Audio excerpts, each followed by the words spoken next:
Welcome back, everybody. Good morning, good evening, good afternoon, depending on wherever you are. So just before we start, two small information. So as you probably have seen on the website already, the ISOS assembly meeting will take place just after Melinda Carpenter talk on Thursday 23. So just 15 minutes afterwards in the very same meeting. And the second thing for you to remind is that that keynote is going to be recorded. So we usually put online just the presentation of Jonathan today without the question, but just be aware that everything is recorded as you see on your screen.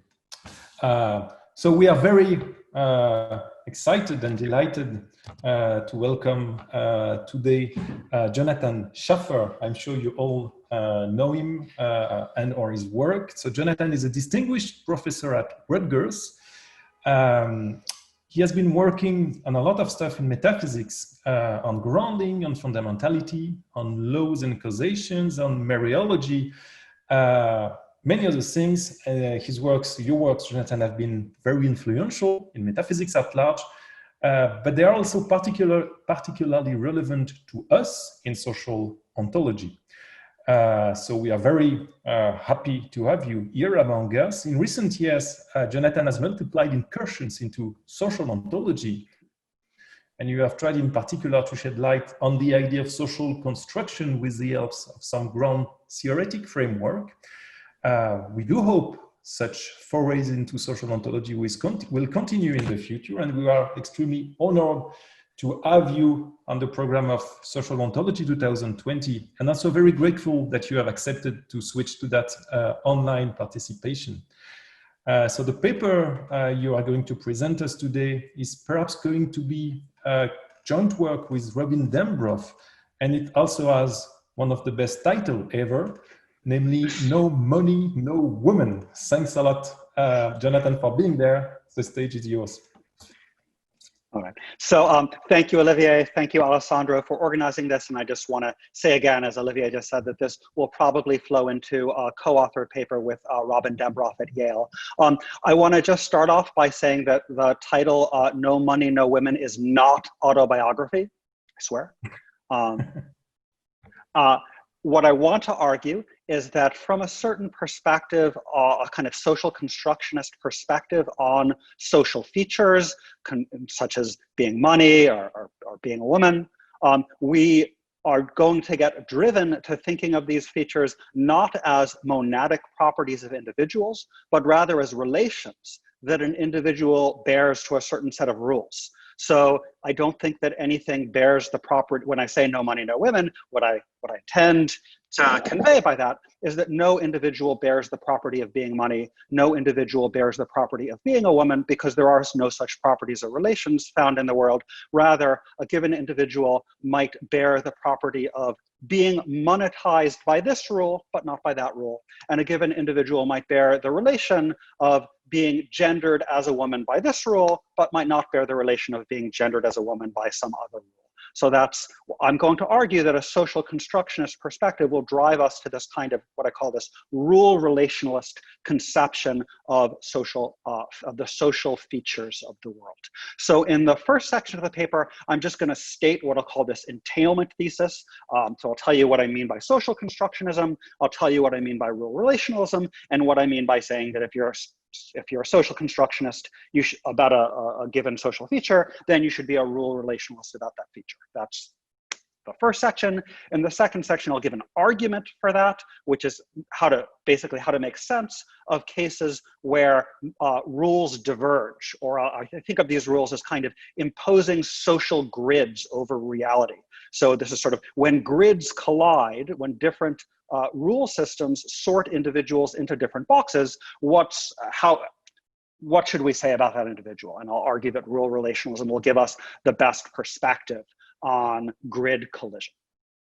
Okay, so let me launch. Let me start by saying a little bit about social constructionism. Social constructionism is first, I should say there's a distinction commonly made in the literature between the kind of dynamic and causal sense of social construction, in which we think of a certain thing as a kind of caused outcome, an effect of certain social practices, versus a more sort of static and constitutive conception, in which we think of a given social features as roughly like constituted, or at least partially constituted, at a given time by some social goings on at that time. And I'm here just focused on this kind of static and constitutive sense of social construction. There's lots of interesting stuff to say about the sort of causal dynamics around this, but that's just not my topic today. So I'm interested in this idea that certain social statuses are, as I'd like to say, not fundamental features of reality. Now I'm sort of putting things in the ground theoretic terms that I prefer, not fundamental features of reality, therefore must be grounded in more fundamental features of reality. And so we should think of these features like around money and gender and race as somehow being grounded in maybe the behaviors and attitudes of people and so on down, maybe ultimately down to like particles or fields. I'm not going to talk about that part of things. But I've got some representative quotes from John Searle and Charles Mills and Sally Haslinger and Ron Mallon, all sort of giving glosses on this kind of constitutive notion of social construction. I should just note that there's a lot of work for metaphysicians to do in kind of getting some, these are all given as rough glosses by the authors in question. There's a lot of sort of further cleanup work to do in terms of what gets constructed. Searle talks about social facts. Mills is talking about kinds like race. Haslinger seems to be talking about entities. Mallon has this sort of X that's maybe it's some sort of generic placeholder for maybe entities or properties. So one question is sort of what sorts of things are getting constructed. There's also this sort of what it is to be partly constituted. And I've already started substituting ground theoretic talk in for this kind of constitutive stuff. That won't be essential to anything that I'm doing here, but that's sort of an indicator of one way of making sense of this. I should also just note that all of these, at least initial rough glosses, can be pretty quickly seen to just wildly overgenerate.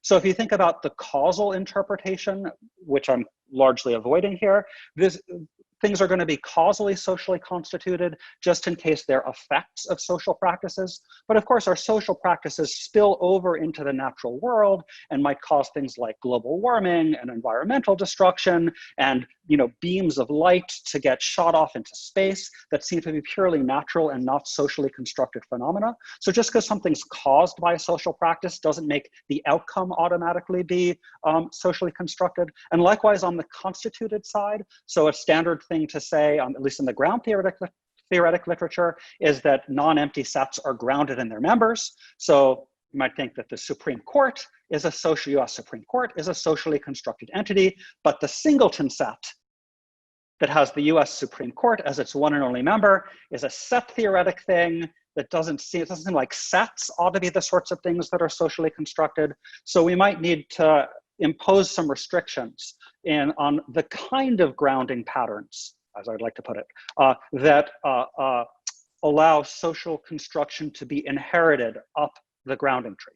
I'm not going to talk about any of that here. I'm not going to try to police the notion of social construction further, but just flag some interesting metaphysical avenues for further exploration and discussion. What I do want to talk about, I want to kind of take the notion of social construction largely for granted, and just give us some orienting examples. And I'm interested in sort of, I'll start with a Searle style example where Searle has this idea, bills printed by the Bureau of Engraving and Printing count as money in the United States. So this is, as Achille was walking us through, this is sort of the Searlean X counts as Y in context C formula. So I want to note that I'm going to focus on certain cases where I'm focused on cases of an individual having a property where there's a pre-existing individual having a natural property. So we have a piece of, in this case, we might have a rectangular piece of linen cotton paper that has a certain historical property, in this case, being printed by the Bureau of Engraving and Printing.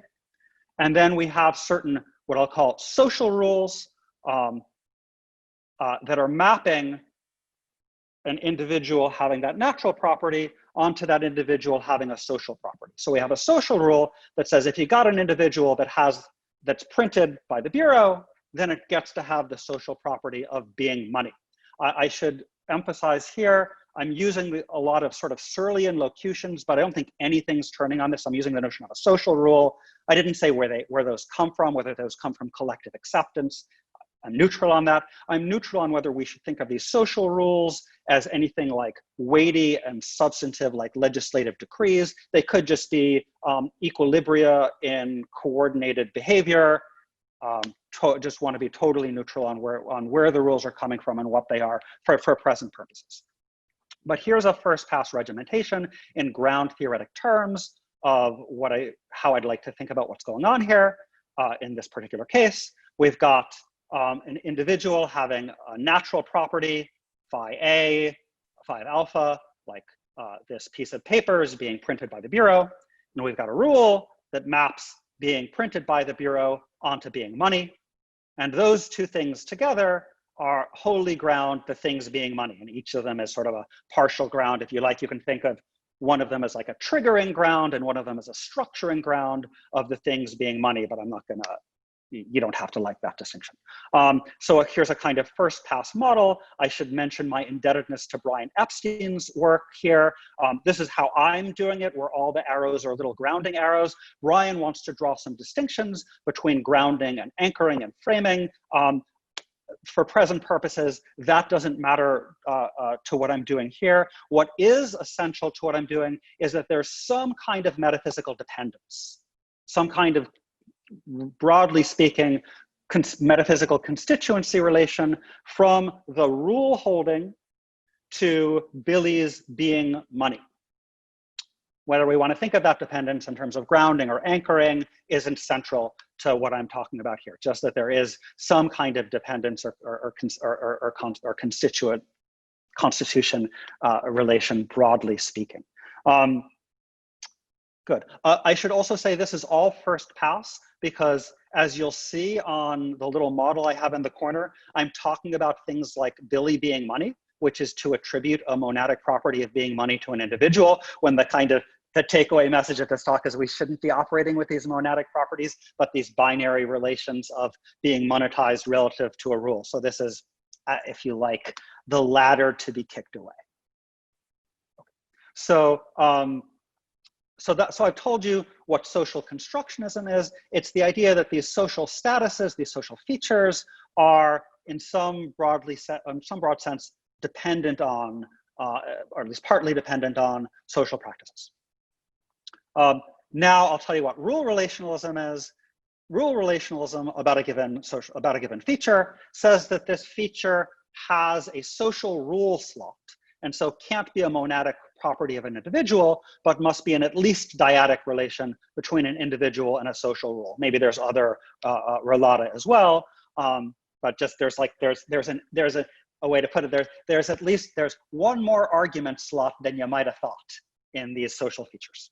So instead of an n-place feature, here's a regimentation. Instead of an n-place feature, phi alpha 1 through alpha n with no social rule argument, we should think in terms of an n+1 place feature, phi alpha 1 through alpha n plus n, where alpha n plus n is a social rule. So that was all very abstract. Here's what I mean. Rule relationalism for money says that nothing has the feature of being money simpliciter, no money. Rather, some things may be monetized by a given rule, and equally that very same thing may not be monetized by other rules. Rule relationalism for crimes says that no act is a crime simpliciter, but rather some acts may be criminalized by a given rule, but not criminalized by other rules. Rule relationalism for gender says no one has any gender simpliciter, but rather some people may be gendered as a woman by this rule, but say gendered as a man or as a sort of a two-spirit in some other gender, or genderqueer, some other gender category, by other sets of rules. Rule relationalism for race says that no one has any race simpliciter, but rather some people may be racialized as Black by one set of rules and racialized as white, or maybe colored, or maybe brown by a different set of rules. I should just mention here before going further, with rule relationalism comes some key distinctions.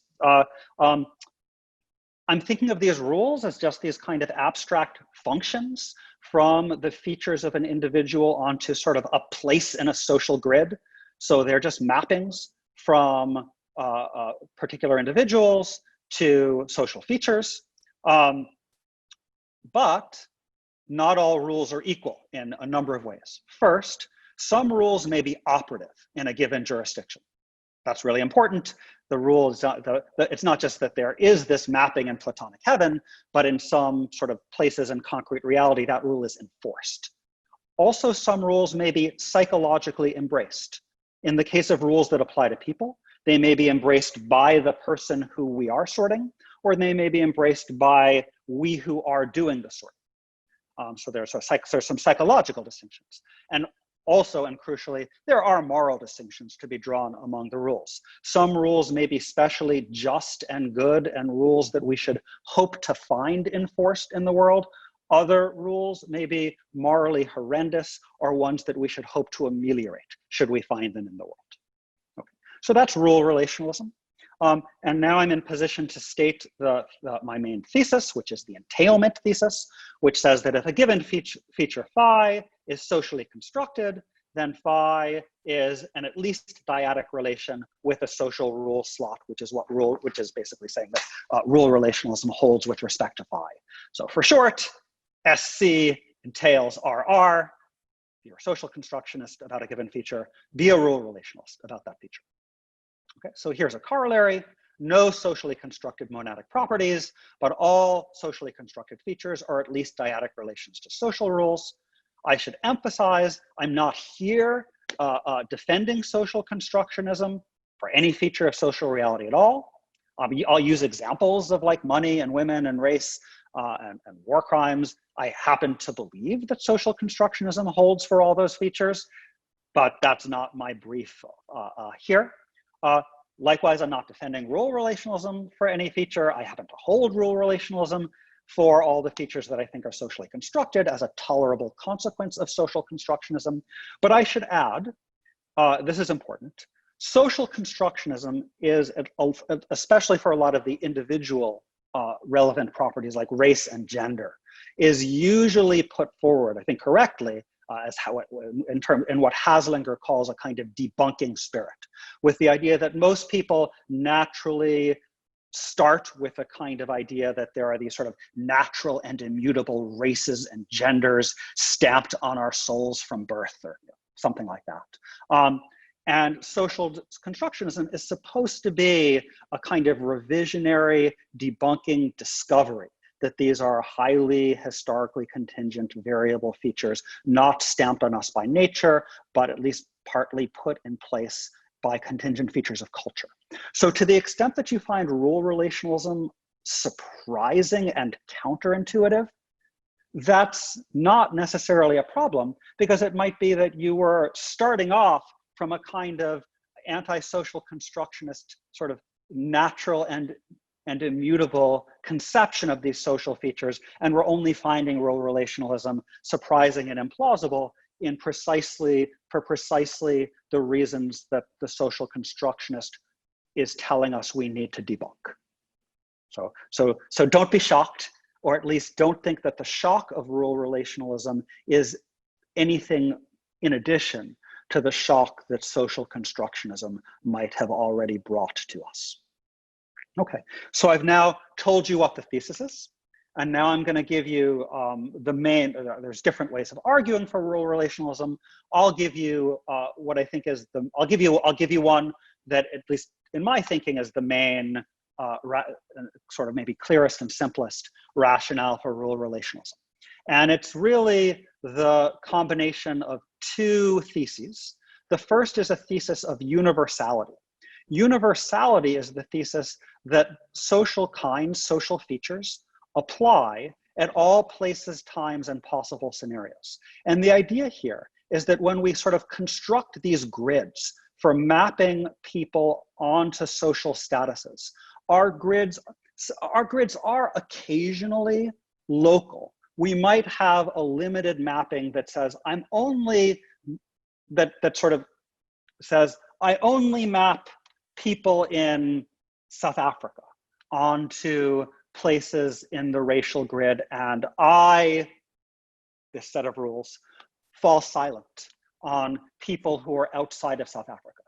Almost none of our social rules actually have this kind of local and limited ambitions. Almost all of our social rules are global and have kind of imperialist ambitions. We spread our categorizations over all other places and times and possibilities. Once I have a notion of race,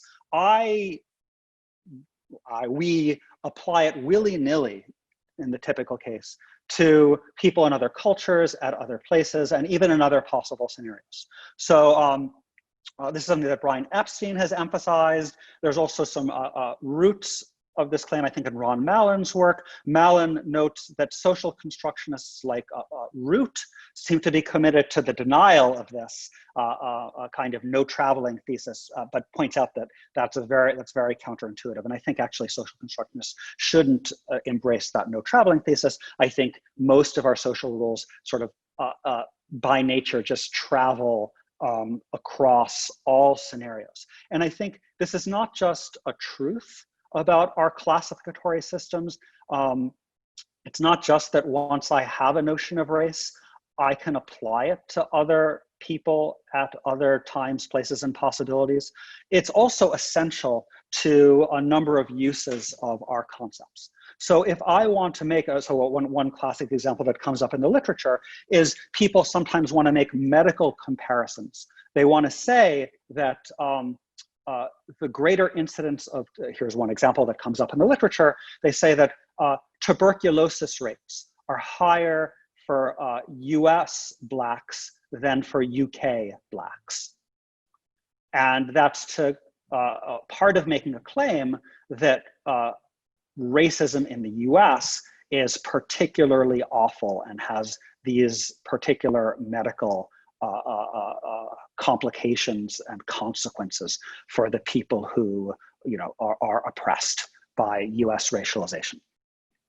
But for that, in order to make that comparison and to rule out the idea that it might be some kind of common African ancestry and not local cultural racism that's responsible for tuberculosis rates, we have to be picking out the same groups of people across the US and the UK context. So we need, if a medical researcher in the US is making this claim as a way of saying that the appropriate intervention to help overcome tuberculosis rates is to raise the socioeconomic conditions of the Black population, then it's crucial that the notion of Black that the US notion be stably exportable into a UK context. Moreover, we very often want to make ameliorative claims, like we want to say, like, women would be better off if the society changed to have these less oppressive gender roles. But for that to be the case, it had better be that women is picking out the same people in that scenario in which the less oppressive rules are in place. So let's suppose with Haslinger that after the revolution, and pretend we've somehow achieved gender equality, that no one would sort of count as a woman in that scenario, because the concept of woman builds in these kind of oppressive social structures. We still need to export our concept of women post-revolution in order to say who would be made better off by the revolution.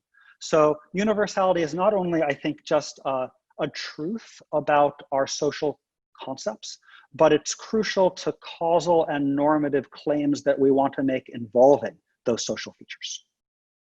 Second thesis that we'll need to get grid collision is variability, which is just the thesis that different societies, in fact, impose different social rules. So who counts as Black, who counts as a woman, what counts as money or a crime are variable matters across societies. I've got a long quote from the sociologists Michael Omi and Howard Winant, where they talk about how race, ideologies of race have shifted over historical time, and they give a bunch of examples about sort of, in US history, about the shifting conceptions of who counts as white, whether the Irish and the Jews count.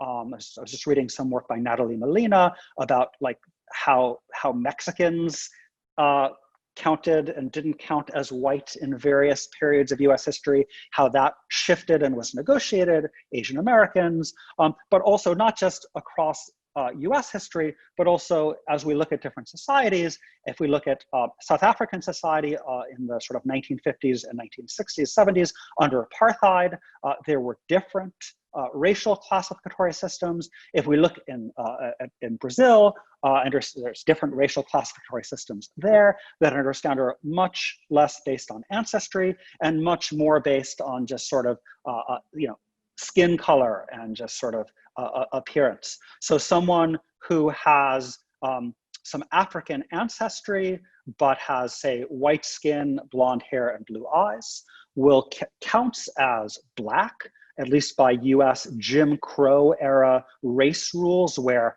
one drop of African blood sufficed to make a person be racialized as Black, but would count as white by Brazilian social rules, where blonde hair, blue eyes, white skin suffices for counting as white. So variability is, I think, the first thing to say about it, it's just a truth, just a historical truth. But I should also add, it's the primary evidential basis for social constructionism.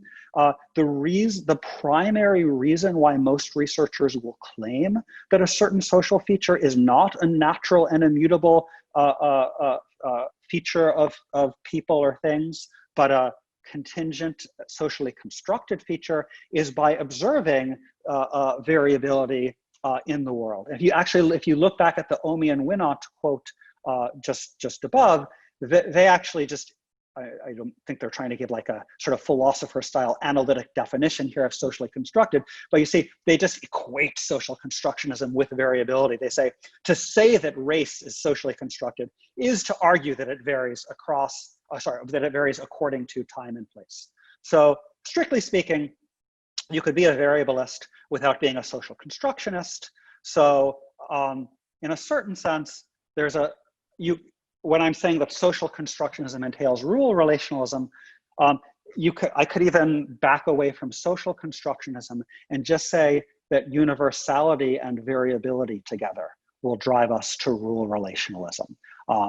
Usually, if you're going to be a variablist, you're going to be a social constructionist too, but that is a sort of optional add-on. Okay, so what happens if you have universality and variability? Now here's sort of the key argument, is you get what I'll call grid collision.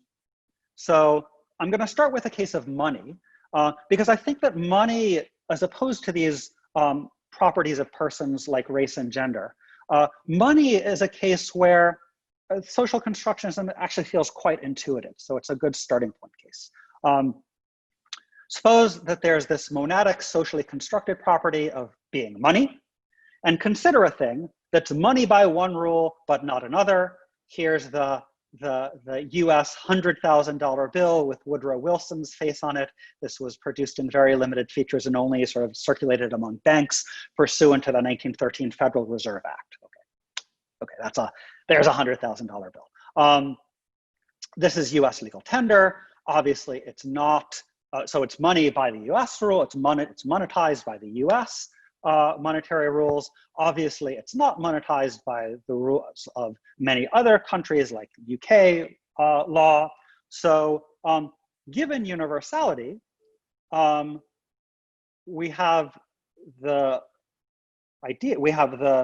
fact that the US concept of money doesn't just apply to things that happen to be sort of located within the geographical United States. It's this universally exporting classificatory system. The US rules just say that that piece of cotton, linen, paper depicted on your screen is money. And the UK rules, likewise, are not geographically limited. They just say that that piece of paper isn't money. So if you're going to think that they're just this monadic property of being money, you've got this problem. Is Billy money or not? And so you can think of rule relationalism as a kind of simple escape from grid collision, and which I hope is quite intuitive. I think I should mention that Katherine Jenkins sort of endorses this kind of line of thinking for money, so I'm not alone in thinking that this is the right way to think about this. Billy's money, or Billy's monetized, I prefer to say, relative to the US rules. Billy's not monetized relative to the UK rules, and that's all there is to say about Billy's status. If you think that there's just this, instead of dismiss the question of whether Billy's money as relying on the false presupposition that there is a monadic property of being money, and replace it with the question of whether Billy is monetized by a given set of rules or not. We can also talk about whether Billy is monetized by the rules that are enforced in a given place. So Billy is in fact monetized by the rules that are enforced where I sit right now. And for many of you, Billy is not monetized by the rules that are in place where you sit. But this is all sort of rule relativized. Let me give some other examples, but they all have this common form. I'm sort of shifting from what I'm thinking of sort of the most intuitive case of money, shifting grid collisions outward to, I think, sort of maybe successively less and less intuitive cases. So let me now consider the example of being a war crime. I'm using this example because it's one that Brian Epstein uses to, I think, really nicely drive home the intuitive force of universality. Brian uses the example of, if Genghis Khan had committed his various atrocities, such as slaughtering the civilians of captured cities, even in a scenario where the world just ended right after that, and the Geneva Conventions and other relevant statutes of international law never got put into place, Khan would still be a war criminal. So that's the idea that our concept of war criminal, or the sort of social kind being a war criminal, exports even beyond scenarios in which the kind of grounding legislative acts that like the Geneva Conventions are to be found. But let me shift examples from Genghis Khan, who we'll probably all just want to say as a war criminal, to someone like Abraham Lincoln, an American hero figure, who many of us, at least brought up in the US, will be very reluctant to classify as a war criminal. But let me tell you a bit of relevant history concerning Lincoln and the US Civil War. So in 1863, when Lincoln was allowing Black soldiers to serve in the Union Army, the Confederate President Jefferson Davis, who I should mention, this is a very salient example now because there's this big debate in the US about taking down statues of former slave owners and Southern, racists, and Jefferson Davis's statues of Jefferson Davis are often in the crossfire of these debates.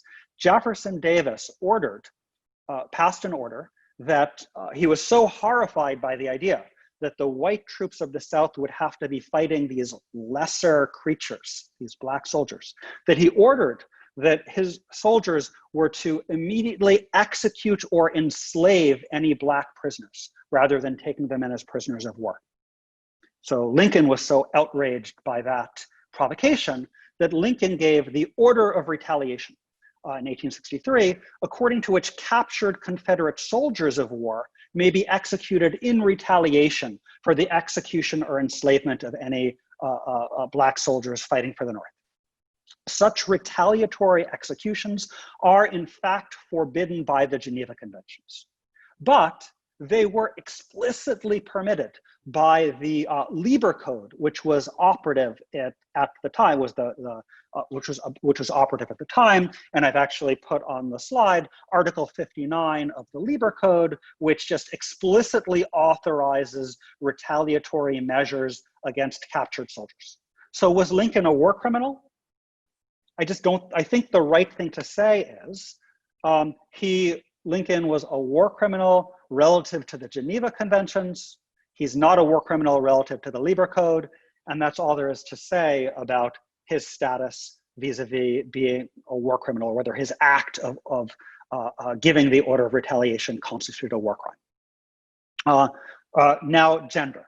So I'll give you two, I think, very interesting bookend cases of trans people that occurred in the state of Texas. The first concerns Christy Lee Littleton in 1999. Both Christy Lee Littleton and Nikki Argus Lloyd are trans M/F. Both married males. In 1999, after Christy Lee Littleton's husband, Jonathan Littleton, died, Jonathan Littleton's family sued to prevent Christy Lee Littleton from inheriting, sorry, excuse me, I'm blending the cases. Christy Lee Littleton sued Jonathan Littleton's doctor for wrongful death. And Christy Lee Littleton's case was thrown out of court on grounds that her marriage was null and void because she was really a male, and Texas law did not at the time permit same-sex marriage. So that's, I think, a horrific injustice, but by the rules of Texas circa 1999, Christy Lee Littleton counted as a male and was treated and oppressed on that basis. That was the social reality that smacked her in the face. However, in 2014 in Texas, in the interim, Texas passed some changes to their family code. They sort of sloppily copied some more progressive rules from Georgia, not realizing the consequences. The Georgia rules allowed one to use a sex change certificate as a basis for, as a form of ID in applying for a marriage license. So Nikki Argus Lloyd, her husband died in 2010 in a fire. And what happened is that the family of Thomas Argus, the family of her deceased husband, claimed that Nikki was not entitled to inherit any of her husband's estate, but they should get all the money, on grounds that Nikki's marriage wasn't valid, claiming that Littleton was a controlling precedent, and that Argus Lloyd was equally a male, and that would have been a same-sex marriage, which Texas didn't permit. And actually, the initial ruling in the case upheld that horrific claim. Argus Lloyd, after appeal, though, eventually won due to the changes in Texas law, and where basically the judge brilliantly reasoned, well, same-sex marriage is still illegal in Texas. So if a sex change certificate counts as a kind of document you can use to apply for a marriage license, it must be that a sex change certificate shows that you changed your sex. So he said that Texas was sort of stuck with the conclusion that sex change that Nikki Argus Lloyd was a woman at that time. So was Littleton a man or a woman? Was Argus Lloyd a man or a woman? I think the only thing to say is that both, relative to the Texas rules circa 1999, were men, and both, relative to the better Texas rules after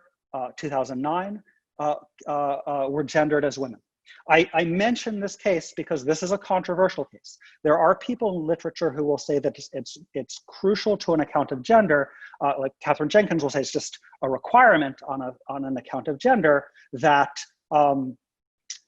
a trans M to F person counts as a woman. This account does not agree to this. It says that these people counted as men relative to these rules, as women relative to those rules. It'll say that some of those rules are horrible and unjust, but it recognizes the social reality that smacked trans people in the face, as they were treated as men when those more horrific rules were enforced. But I mention this because this is a controversial point. I should mention as well, I mentioned Robin Dembroff as a co-author of mine going forward. This is also Robin's view about how to think about the trans people. So I'm not alone in holding this controversial, but it's controversial. I wanted to flag that. We get the same thing with race. I hope you see the pattern by now. So I'll just mention very briefly two interesting cases. One is the case of Walter White. This is from his autobiography, A Man Called White, that begins, "I am a Negro." White was headed the National Association for the Advancement of Colored People from 1929 to 1955. He had something like 30% African ancestry. So by Jim Crow era rules, he was Black and he identified as Black, but he was blonde with blue eyes and white skin, so he could very easily pass as white. And he very courageously did so and infiltrated the KKK and did all sorts of other life-risking activities to document some of the horrors of white supremacy in his era. But by US social rules enforced at the time, Walter White was Black. But by Brazilian social rules, he counts as Bronco or white. Another fascinating case, the case of Sandra Lang, depicted on the other side of your screen. I found a great picture of her wearing a t-shirt that says, "I'm not a colored Black, Indian, or white person, I'm a South African." So I love the idea of just a person who's getting sort of sorted in different ways by different rules, but doesn't have any intrinsic monadic stamp of anything. Sandra Lang was born to two racialized as white people, and as everyone in apartheid South Africa at the time agreed, she had purely white ancestry. Due to some interesting quirk of genetics, she came out having sort of a phenotype that appeared Black to people. She had sort of, it looks like sort of skin of what I would describe as sort of light Black, and she had sort of the curly hair that in South Africa at the time could count as constitutive of being Black, because one of the most absurd and horrific apartheid rules in South Africa at the time, pursuant to the 1950s Population Registration Act, was there was this thing called the pencil test, which could be used to classify people. And what the pencil test said is you could force a person to stand on their side and have a pencil pass through their hair. And if the pencil just slid through and fell out easily, the person thereby counted as white. And if the pencil stuck, the person thereby counted as native, or a Black, or Bantu. And if the pencil sort of slid through with some resistance, they counted as colored or mixed. And so because of her having white parents, Lang was at an all-white school up to the age of 10, enjoyed all the privileges of white, being racialized as white in apartheid South Africa.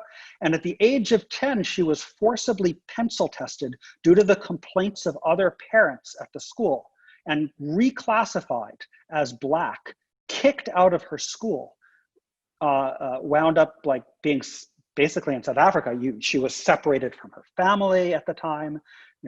Being how you were racialized in South Africa during the apartheid era really controlled so many aspects of your life in such, horrifyingly unequal ways. So this shattered Lang's life.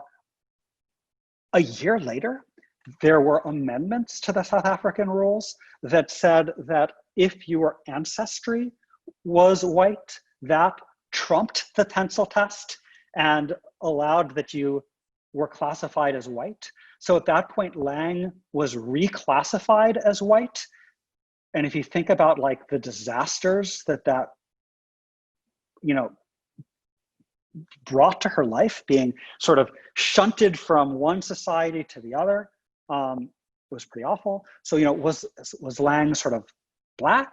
Was Lang white?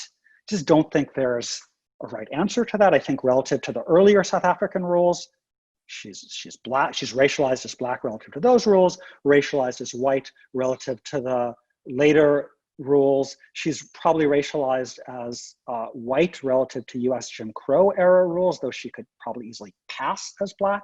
And she'd probably be racialized as brown, as intermediate, relativized to Brazilian racial rules just based on phenotype. Okay, so that's grid collision. And as I've said, as I went through these examples, I think the simple solution to grid collision is rule relationalism. So we say that Billy is monetized by the US rules, not monetized by the UK rules. Lincoln's a war criminal by the Geneva, his act is criminalized by the Geneva Conventions, not criminalized by the Lieber Code. Littleton and Araguz Lloyd are gendered as men by earlier Texas law, gendered as women by later Texas law. Walter White, racialized as black by US Jim Crow laws, racialized as white by Brazilian racial rules, and so on and so forth. So I think that's how we have to think of these cases, given that we have this variability and these universally exporting rules. I should mention at the close, there are some different ways there has been some awareness in the literature, largely coming out of Joshua Glasgow's commentary on Ron Mallin's discussion of passing and traveling, about this something in the vicinity of grid collision. And Glasgow gives two different ways, different from relations and different from each other, of trying to make sense of this. One way, what Glasgow calls extreme ontological localism, is to say that an individual has these monadic social properties, but it just varies as they come under the, under the thumb of different social rules. So the idea is that, like, if we imagine Sandra Lang flying around the world from South Africa to Brazil to the US, her race would simply change. She might be in the mid-1950s, she might be white, she might be black when she's in South Africa. She boards the plane, lands in Brazil, and then she just changes to brown at some maybe vague point between South African and Brazilian airspace. Then she boards the plane again, flies to the US. Now, because of her ancestry, maybe at some vague point over that airspace, she just shifts to count as white.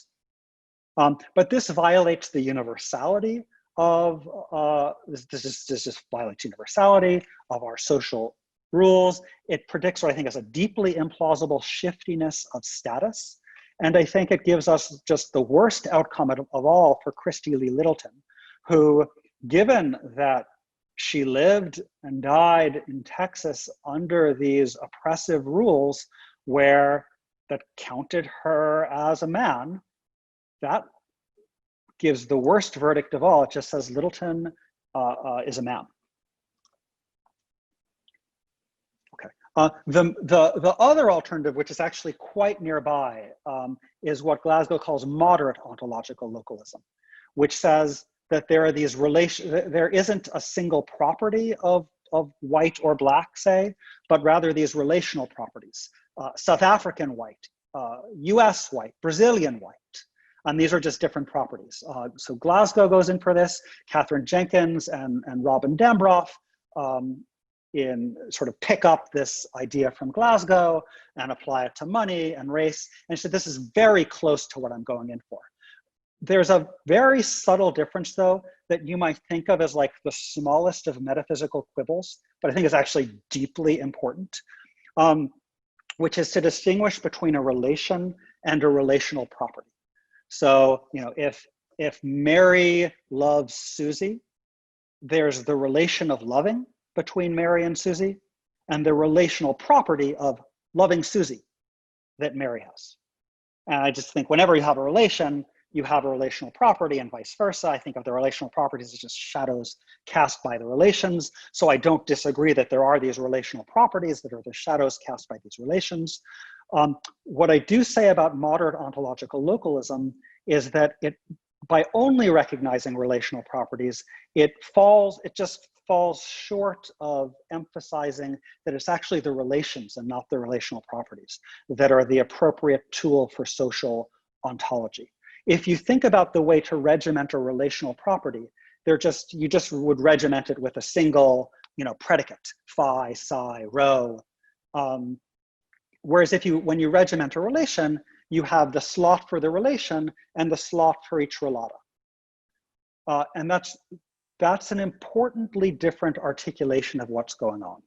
So if you regiment something as a relation, so let's say being racialized as Black by US rules versus being racialized as Black by South African rules. If you're just thinking of these as properties, you just got two separate properties and there's nothing in common between them. But as relations, there's the being racialized as Black relation that's in common between these. So if we want to do a cross-cultural analysis of, say, the US versus South Africa, we absolutely need to keep track of the fact that we've got something in common here, the relation of being racialized as Black. We lose track of that if we just have the relational property. But also, what we often want to do is sometimes we want to do cross-cultural stuff, awesome. We also sometimes want to do intersectional stuff, where we talk about how within a given jurisdiction, say within the US, race and gender interact to produce things that are more than the sum of their components or something like that. So here we'll need to keep track of, we'll want to say there's being racialized as Black relative to the US rules and being gendered as a woman relative to the US rules. Again, if we just have relational properties, we've just got phi and psi and nothing in common. But if we've got relations, we've got racialized as Black relative to the US rules. We've got the US rules as a relatum. And gendered as a woman relative to the US rules. Again, we have the US rules as a relatum. So here we can see a commonality that both of these social sortings, the racialization and the genderization, are taking place within the same jurisdiction. So we can now talk about the intersection in the US of being racialized and being gendered. So this sort of Glasgow view is very much in the vicinity of what I'm going for, but I think the deeper thing to look at is relations. I've gone on for just under an hour. I'm going to end here without glancing ahead, but I'll just mention that one of the things that brought me into this discussion was Elizabeth Barnes's concerns that contemporary metaphysical tools are not suitable for the concern for feminist concerns and other concerns of the social ontologist. So one of the things that I've strived to do since hearing that concern is to be sensitive to those concerns. And I hope this work will serve as a sort of further proof of concept of how notions of grounding and sensitivity to relations versus relational properties can be the kind of tools that can help us make sense of social reality. Thank you.